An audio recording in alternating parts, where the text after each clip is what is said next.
Welcome back to FPL Take the Hit. You're here with Mick and Joff. Today, we'll be discussing our best budget midfielder. Who are you going to take us off with, Joff? Kicking us off, we've got to start with Mark Noble, don't we? Mark Noble. 5 goals, 5 assists last season. What do you think? Mark Noble. He's very noble, isn't he? Quite. I like Mark Noble. I mean, 5 goals, 5 assists. We've got VAR incoming. You know, he's the kind of player that you're always worried about minutes with Mark Noble. Yeah. You know, he doesn't really do much besides take penalties. He's that player, that stalwart that's been West Ham, led West Ham through and through for years now. Yeah, he's all heart. But he's getting on in age, I don't know. But at $5 million, though, he is cheap. He comes in at a really good price. Yeah. If you do need to slot someone in, for $5 million, it just depends on what you want out of this player. If he's going to be your fifth midfielder that you're barely ever going to play, do you really want to spend that extra 0.5? Yeah, I know what you're saying. You know what I mean? Or do you just want to put in a 4.5er like my boy Dendonka, who I'm looking at? Literally, he's been in every one of my drafts at the moment. Yeah. Dendonka's been in every draft. I mean, he didn't do much last season, whatever. But the bottom line with Dendonka is he's playing. Yeah. He's going to get minutes in this Wolves team, playing a holding midfielder. The back end of the season, he played almost every game. So 4.5 into that Wolves midfield, and that Wolves is an attacking Wolves. And it's obviously with Europa, the Wolves team is going to be all over the shop. So I think he's going to get minutes, and at 4.5, he's a steal. Oh, fair enough. I'm heavily considering Noble at the moment. I mean, VAR is massive. I think that's going to be. It's more of a wait and see approach for me. I might not start with Noble, but I think that for him to get 5 goals last season, I think it's going to be more this season. Especially he didn't play many minutes. He only got about 2,300 minutes, something like that. So. Only thing that I look at with him is that he lacks bonuses sometimes because he gets a lot of yellow cards. He's not a hack, but he's a hack. He makes sure that he's a captain. He's a true leader, and he'll take the player down if he has to. Top of the box, doesn't matter. Just don't get a one-on-one. You know what I mean? Like he's a very smart player. Of those 5 goals, wasn't there 2 that he scored in the last game week, if I remember correctly? Could be spot on. I don't know. I'm pretty sure in game week 38 he scored, because I remember we were watching the game together. And Mark Noble came up with 2 goals. I think he might have, and I think none of them were pens, or maybe one of them was. I think one was a pen, one was open play. I think you're right. Yes. So that kind of skews the figures, really. True. If you think about it. 3 goals, 5 assists, up to 37 game weeks. Yeah. I don't know. Well, anyway, we'll move on to the next one we're looking at. So this one here, I'm not too sure about, but I thought we'd put him in there. So Lucas Torreira. So yeah, any thoughts? Arsenal player. Yeah. I honestly. Arsenal player under Emery. Yeah. No. Look, I honestly believe if he gets minutes, he could be dangerous. Like in Italy, he was dangerous. Even last season, 2 goals, 4 assists last season. He played stuff all minutes. Like he can be a real asset for them. He gets forward. He's a pit bull. He's a warrior. I like his intensity that he brings, and with that sometimes brings goals. Sometimes brings assists. My problem is the only thing dangerous about Arsenal is Emery's rotation policy. Yeah, that's it. Other than that, Arsenal are... The guy's a menace. They're an Aubameyang and a Lacazette injury away from basically being a 0-0 team. Yeah, I know. A 0-0 every game team. They have to sign someone. They surely have to sign... Like, if they don't get Zaha, then it's been unsuccessful. Yeah, Zaha's a big deal. They need Zaha. Yeah, it's a big deal for them. I'll move on to the next one. To Gundogan.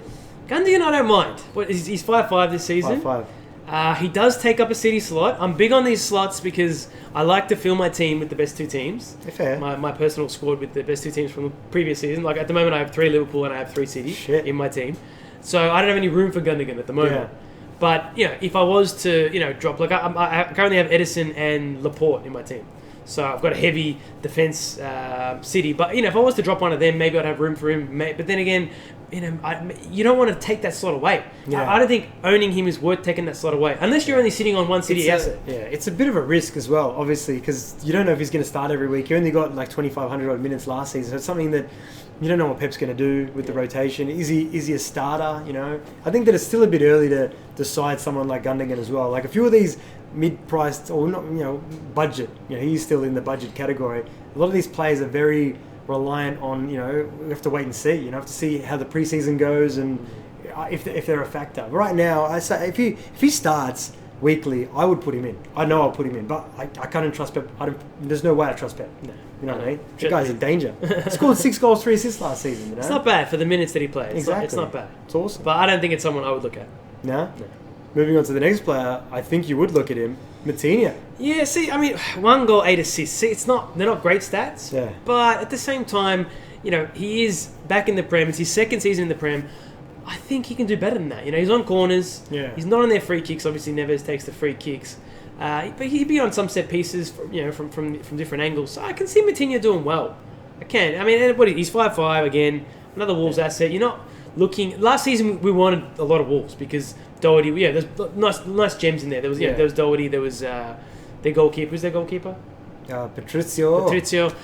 He was reasonably priced as well. Yeah. But this season, they've blown Wolves out of the water. They've killed him. Yeah. They've killed him. Besides Jimenez for me is still cheap, 7.5. But that's the thing. You're going to you probably own one or two Wolves. You're not going to be worrying about slots. Yeah. So if you do want to own a 5'5" midfielder, you can look at a Matinho. I think Matinho is a bit better than Neves. Personally. Yeah, I mean, 1 goal, 8 assists in his first season. In the Premier League, it's a big adjustment period, especially at the age. He's a bit older. So I think he's definitely worth a look. I've definitely looked at him, but the only thing that worries me is his lack of goals in the respect that he doesn't look for goals. I don't like that. Like in any player in my team, I want them to be hungry for goals. Doesn't matter where you're playing. I need some sort of desire. You know what I mean? And he hasn't got it. He lacks that. He's lacked that his whole career. Yeah, that's so true. if you want to get in my team, mate, just do something, man. Just have a crack. But I like him. Yeah. But we'll move it on. El Ghazi, 5'5", 6 goals, 6 assists last season in the Championship. Now, I take that with a grain of salt. As with any promoted teams. You have to. I mean, you're silly not to, only because you can't expect them to replicate what they did in the Championship. It's a different league, It's so far below the Premier League that it's a big step up for these players. So you look at those stats, okay, they're okay, but can you trust El Ghazi at 5'5" to deliver in the Premier League? I don't think so. Not yet. But look, it's the same as with the McGinn guy. You know what I mean? Like John McGinn, he's another one that, it's unsure about basically. The Villa player, he's got, he had good stats from last season. It was I think 7 goals, 10 assists, something like that. So I don't know. All wait and see. A lot of these, promotion teams, you have to wait and see, and that leads us on to the next one. So Stiepermann. So this is my guy. Like I like this guy. I really.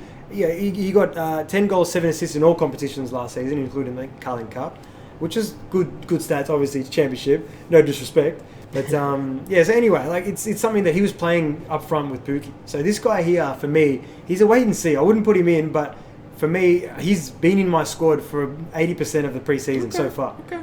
I think he's in my team at the moment as well. I haven't looked at him in a couple of days. So he's. Yeah, someone to keep an eye on. At least it's good. I'm making you guys aware. It's something to keep an eye on this guy because you probably wouldn't have heard of him. Yeah. I noted that I seen him last season towards the back end of last year. He killed it. He was a big part in Norwich's success to really hammer home those final wins. Okay. Stiepermann, keep an eye on him. Moving on to Liverpool players. Slots, mate. Slots again. Ronaldo and Milner taking up a Liverpool slot. We all have 3 Liverpool. I mean, I've actually seen some drafts out there that don't have 2 Liverpool defenders. And to those people I say, what are you doing? But at the same time, if you really want to spend money on a Liverpool midfielder, alongside Salah or Mane, you can look at, Wijnaldum or Milner. I think Wijnaldum is not bad, but I know what you mean. The slots, it's massive. For me, Liverpool, you need him. We need about 5 Liverpool slots. Yeah, it'd be nice. I'll take 6. Can you adjust that FPL towers? Give me 3. Give me 3 more. Wijnaldum would be the only one of those 2, but still, Milner's aging. He's aged less though. Yeah, that guy. I don't know. He's just not guaranteed with starts, Yeah, but he can slot in anywhere. He's the utility man. He is, isn't he? You can just smack him in up front. I'm surprised he hasn't played striker. For Liverpool. He used to play striker for Leeds, man, back in the day. Seriously. He started as sometimes he played it as a false 9 as a kid. We lost all our players. Anyway, we'll move forward from that. What does it say about Milner though, as a player? Like, is he? He's all heart, man. He's got this. Why can he play everywhere? Because he's all heart. Is he confused? No, he's not confused. You know what he is? He is an ultimate team player. He's a true leader. That guy. He's a true leader because he can play everywhere. He's basically open to whatever the instructions of the manager, which I love. That kind of player is. They're rare. So rare. I like when he doesn't play because then Salah takes the pens. You go to that. That's what I like. Anyway, moving on to this is a trap. So we've got a little trap segment. Ooh. Trap. So it's a trap. Kante.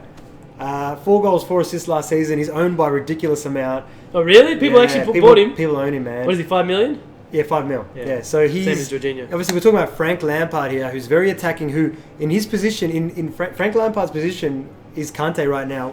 You know what I mean? So Frank Lampard's not going to allow that shit. You know that.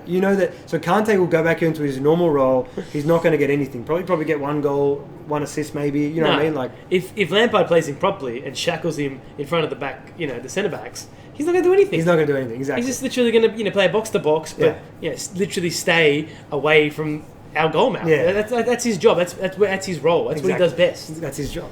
Yeah, so hopefully that's what Lampard does. So he's a trap player. He will. Come on, it's Frank Lampard. Yeah. The guy's legendary. We love Frank. We need Lampard to actually jump on the pitch, bang in 20 Yeah, points. not bad, huh? That'd be nice. Sign yourself, man. Free transfer. Just go on, And lastly, we've got the 4.5 budget enablers. We've got to make sure we have them out there. And obviously, you mentioned one in Dendonka. Just set and forget. Chuck him in. Throw the keys in the bin. So 2 goals, no assists, and then Hayden 1 goal, 4 assists is someone that is another enabler which we'll keep an eye on as well. Thing with Hayden though is new management. You don't know what you're going to get. Who do they have a coach yet? They don't even have a manager yet, do they? No. Whoever it ends up being, you don't know if Hayden's going to get minutes. You don't know. Yeah. Whereas what's his face? Sexy manager. What's his name? Espirito Santo. Espirito Santo. He is the Wolves coach currently, and that Dendonka's going to start. Yeah. So Dendonka's going to get minutes. So. That's it. So, all right. Who's your guy then? Who's your guy? Matinho. I'm going to go Matinho. If I wanted to spend 5.5, but I'm not going to. I don't like to spend more than 4.5 on my 5th midfielder unless I'm playing like a 3-5-2 formation. But this season I'm going to play. At the moment, it's sitting at 4-4-2. Yeah, cool. So my 5th midfielder is pretty pointless. So Dendonka as my 5th midfielder is fine. He's going to get minutes. If I need a substitution, he'll come on. Fair but Dendonka. Dendonka's your guy? All right. If I want to spend more, Matinho. Well, here you go. I'm just going to go out of the blue here. I'm going to go Stiepermann. I'm going to just go for this unicorn out of the blue. I think that he could be very damaging. And like I said, maybe don't put him in as of yet. Otherwise, I'm with you with Matinho. I think Matinho is probably the most sensible thing to do, despite his lack of goals. But if you want to go be crazy, Stiepermann, I'm probably going to start with him. Liverpool away is their first game. You realise that? I'm going to bench him, man. It doesn't matter. You're going to have 5.5 on the bench? Who cares? It doesn't matter for 1 week. Everyone looks into this game week 1 thing that it's for the rest of the season. You know what I mean? Don't look at that, because after, I'm guaranteed once bloody Monday morning hits, you're going to look at your team and you're going to be like, why did I own that guy for the first fixture? You know what I mean? Like, it's just, and you got to take him out straight away. You maybe take a -4. I did that last season. I remember that. So I might bench him. Who knows? I like to start the season looking at the first, say, 5 weeks, because I know I'm going to wild card early. I always do, because I think between 4 and 5 weeks is a good amount of time to suss out the league, suss out the budget players, who's playing, who's not, and then you hit that wild card button, refresh your team, bring in the players you missed out on, and you start again. That's how I like to look at it. All right, easy. All right, excellent. So that has been Budget Midfielders, FPL Take the Hit. If you did enjoy this video, please hit that subscribe button, give us a like. We'll see you guys real soon. Thank you. Thank you.